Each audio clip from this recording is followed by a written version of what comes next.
My team and I recently went down the wormhole of trying to find the best multi-step contact form for WordPress. And that's what I'm going to share with you today. I'm going to tell you all about what we researched, what we were looking for, and what we ultimately found. Now, let me pull up a whiteboard here so we can establish the significance and the value of a multi-step contact form. Traditional contact forms have, well, a lot of fields kind of stuck right in one place, right? So you might have, let me get this working right first. You might have, a first name, a last name, a email, a phone, and then we might have question one, right? So question one might be something like, in my case, what would you like an estimate for if you're trying to capture leads, right? And then question two, might be, are you the homeowner?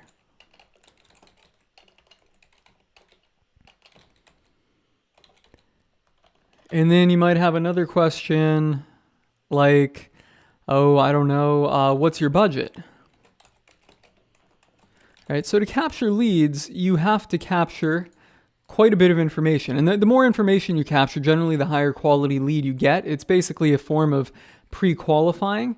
But the more fields you have on that contact form, the lower your conversion rate goes. So up here, let's just say first name, last name, email, phone number. Well, now you want street address, city, state. Probably not going to be like that, but city, state, or street address, city, state, zip, and then you might also have to have some lorem ipsum, or not lorem ipsum, but some kind of disclaimer down here. This is what we have to have on our forms as I resell leads, right? So we have to have some legal notices and then another little kind of checkbox under it, right? So there's quite a bit that needs to be tacked into this. By doing it card style, well, then we can simply start drawing lines in here and breaking this thing up so the user isn't overwhelmed when they look at it, right? And then rather than having this all take up one whole page, you get them into nice, concise cards where it's bing, bang, boom, and it makes it nice and simple for the user.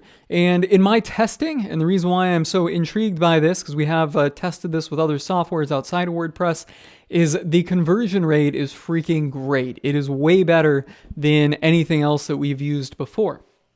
So, by doing that, we can get more fields, get a higher conversion rate. It's a win-win-win. But we needed to figure out how to do this in WordPress because there were some customizations that we couldn't do through, I should say, independently hosted apps, right? So there were some things we needed to do, particularly around this little area here, with our legal notices and all of that stuff, right? So for that reason, we had to get this into WordPress or some other type of app where we controlled the source code. So that way we could edit in what we needed to do. So I wanted to stick to WordPress because the front end of our website that is content related, not so direct response lead gen related, is WordPress. I wanted to see if we could figure out a way to pull this into WordPress. So we set out to test all of the multi-step contact form plugins that we could find. We did, name these all out here. We did contact form 7. And I'm just going to put a little heading above this.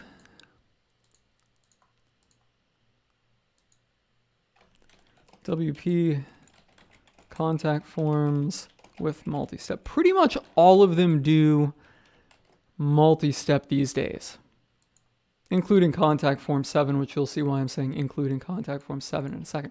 So there's contact form 7. There was one that we didn't even hear of until the last minute. That one was called Fluent Form. Then there was WP Forms, and then there was Ninja Forms, and then there was Gravity Forms. So these were all of the contact form plugins that we decided to test. We would need to buy the paid programs for them, or the paid pro version, whatever you want to call it. We had to pay some money to get them so we could test them, because a lot of the features are kind of watered down for the free version. So we did have to pay for them to get them. And that's fine because, when I'm doing this type of stuff, I am not looking for the cheapest. I am looking for the best at any cost.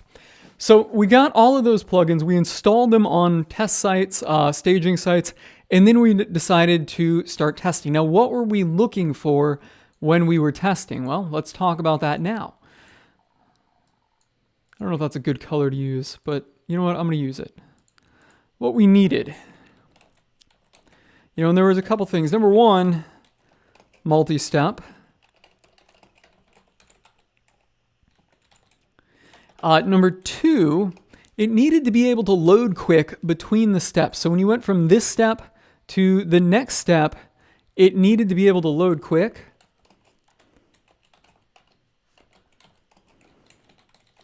Load quick between steps.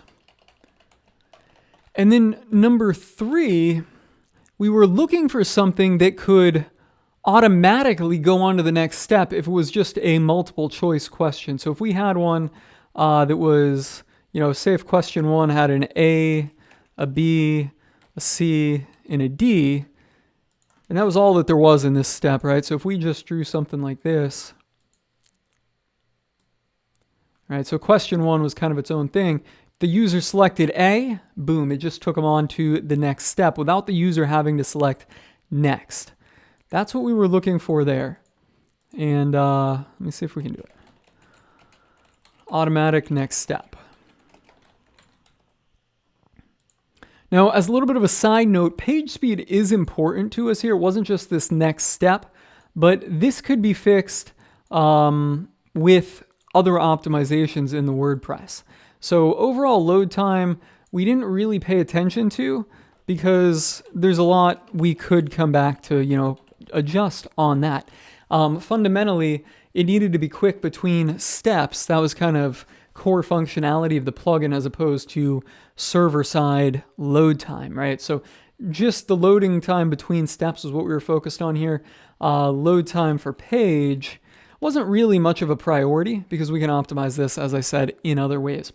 So that's what we were looking for. Now, ultimately, we knew we were going to have to customize something, right? Like to get what we were trying to do, we were going to have to do some custom work ultimately. But if we could achieve these three steps, that would be less customization and less overriding that we would have to do to the plugin to actually make it useful. Because at a certain point, when you start customizing stuff too much beyond basic kind of CSS and HTML, things start to kind of get a little bit wonky. So I really don't like to do that too much.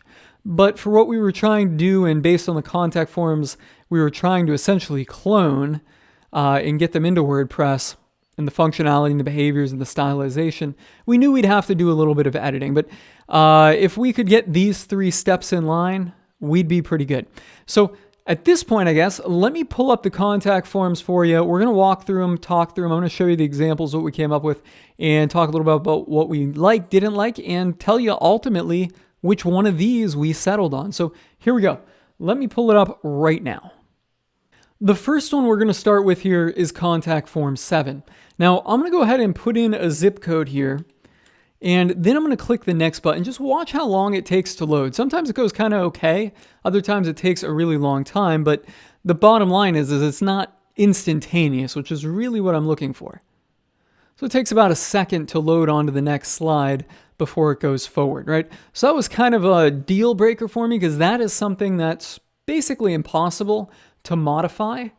There are some things we can modify on these forms, but modifying that is really it's basically, I don't want to say it's impossible, but it's going to require a lot of editing on the actual source code of the plugin.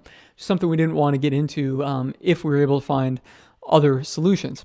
So anyways, that was contact form 7, and just on those page loads or the multi-step loads, it was kind of out on that. Now, when you come in here, in the back end of the website, it's also not very good on the back end. It's kind of archaic looking. This thing almost looks like WordPress 2010, something like that. It just wasn't too good on the back end. It was no fun to work with. And on the front end, it was nothing stellar. Now, pulling this all off, we did have to buy multi-step contact form 7 from Code Canyon. to pull this off. So this was not native, but there is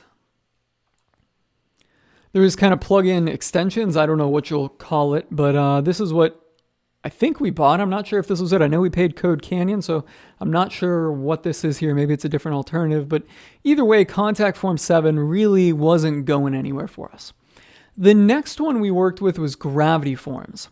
Now, I think like Contact Form 7, Gravity Forms also took its time between loads, right? I don't know if it'll go on to the next one at the moment or not. Yeah, it is. It's changing there, but it's taking quite a bit of time between them. So that wasn't the best. And then also on the back end, it wasn't necessarily our favorite. It wasn't terrible to work with on the back end, but on the front end, the time between steps was kind of a deal breaker for us on this one. And then we went on to Ninja Form. Now, Ninja Form, I think, was a little bit quicker between steps. So let me reload this. And you can see we're starting to go to a full screen card form, which is ultimately what we were going for. Ninja Form was pretty good, but it still wasn't, our favorite. We really didn't kind of adopt it, and I think it was kind of almost like the redheaded stepchild. There was really nothing that liked about it. Like, we weren't drawn to use it like we were, the ones that I got coming up, but it wasn't exactly horrible. So Ninja Form was just kind of and it was there, and you can see basic rudimentary setup here. Don't worry, I'm going to show you some more pretty ones. And on the back end, it actually was pretty good on the back end, but for some reason, myself, my developer, my assistant, we just kind of overlooked Ninja Form as we were testing. It just didn't really do it for us in this case. So, probably wasn't really going to, or I don't want to say wasn't really where we're going to go, but we just kind of took the approach of let's blitz all of these services and find the ones that we like. And the two others I got coming up, we liked a lot more. Then there was WP Forms. Now, we created this pretty simply and easily. It's got a nice progress bar on it. And we just kind of set it on a full page kind of stylization, centered it there. And you can see when you click the button, it goes on to the next step pretty quick. But if you notice, here's a multi-choice option where it's not automatically advancing us, right? So let me just refresh it real quick. Again, it's going pretty quick, so it's good. It's good in between steps. It's better than anything we've seen so far, but not automatically advancing us. Wasn't a total deal breaker. On the back end, it was pretty easy for us to work with. We didn't really mind it. We kind of enjoyed WP Forms on the back end, to be honest. It made it this far in the kind of my lineup, but it still didn't have that feature of automatically toggling to the next step. That said, we did know how to override that and kind of do some custom coding on the back end. So wasn't totally a deal breaker, but then we wanted to go on to our next one, which was Fluent Form. And I didn't even hear about this up until we kind of got into it and we were kind of digging. We're like, hey, what's this Fluent Form? We've never heard of this one before. Let's try it, right? So we got into Fluent Form, and you can see we also kind of stylized this very similar to that WP form. Now, when you get in here, you click next, it goes on to the next step pretty well. And when you select it, check that out. That is native built into it. When you select a multi-step or select a multiple choice, and that is the only question on there, will automatically go on to the next step. All right, so here we go. Boom, boom. And that is very flawless. It's very quick. We really, really liked the Fluent Form. And essentially, we really wouldn't have to do any major customization to this. So we felt that the Fluent Form worked best.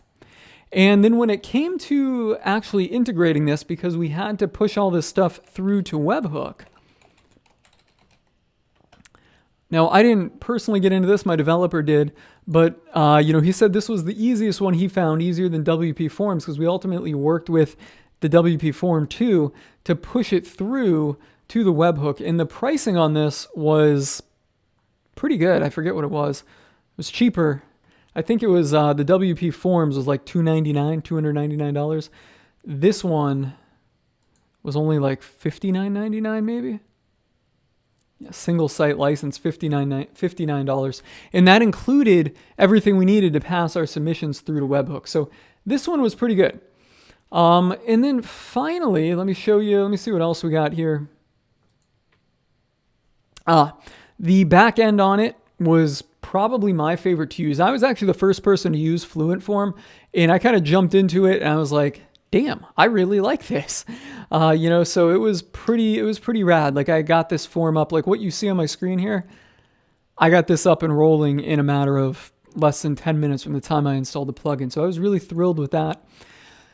And if we keep going through everything, then we get into some customizations on these. So we started, applying some custom CSS to these things. And here's what we did in WP Forms. So this one is in WP Forms. You can see that we got in here and customized the activate on click. So I'll do that again in case you missed it. But boom, what stage are you currently in? Planning and budgeting. I need service at, boom, right? So it's going on to the next step on click. That was pretty good. We added that functionality to it. And then there was the Fluent form, right? So here we are. I'm going to go back and start this thing from the beginning because I have been in here poking around at it. And there we go, right? So as I select it, it goes on to the next step. And that's behaving perfectly, just as we wanted it to. So WP Form did require a little bit of jQuery customization to make that activate on step happen. And then Fluent Form had it built in. So, and the price was the price is lower for the functionality that we needed. And I think all across the board, the price of Fluent Forms is lower. So on this one, I would certainly say that Fluent Forms is the best multi-step contact form out there. You see the research that my team and I went through on this. We really put them all through the ringer and tested everything that we needed to do to find something that was truly the best and high converting source, because we do spend thousands of dollars a day in paid ads to forms like what you see on the screen right now. And personally, Fluent Forms is the one we're working with. So on that note, if you've got any thoughts, questions, or feedback, drop them in the comments. I want to hear what you have to say. And of course, if you like my marketing videos, if you like my style, straightforward, no bullshit, you're going to like my Facebook group, the No Bullshit Marketing Group. Look for the link somewhere around this video, join in there, and well, I'll see you on the other side.